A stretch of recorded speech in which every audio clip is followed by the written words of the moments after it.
Ya İmam Rıza, Azərbaycandan qonaqların gəlib.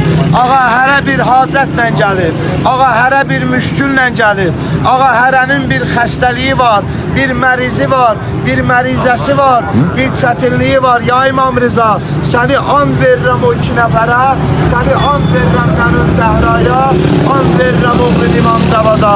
Bizləri bu qapıdan əli boş qaytarma. Ya İmam Rıza, sənin qapıva qədər gəlmişik. Sən Rauf-ı Mehriban imamsan.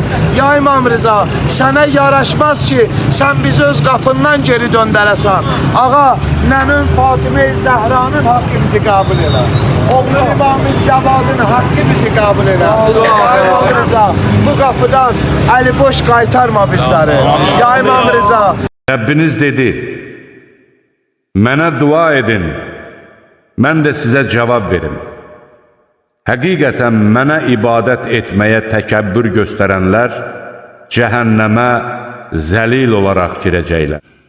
Darda qalan kimsə yalvardığı zaman ona cavab verən, şəri sovuşduran və sizi yeryüzünün varisləri edən kimdir? Allah onların qoşduqları şəriklərdən ucadır. Onların çoxu ancaq şərik qoşaraq Allaha iman gətirir. De ki, mən yalnız öz Rəbbimə dua edirəm və kimisə ona şərik qoşmuram. Allahdan başqa heç kəsə dua etməyin.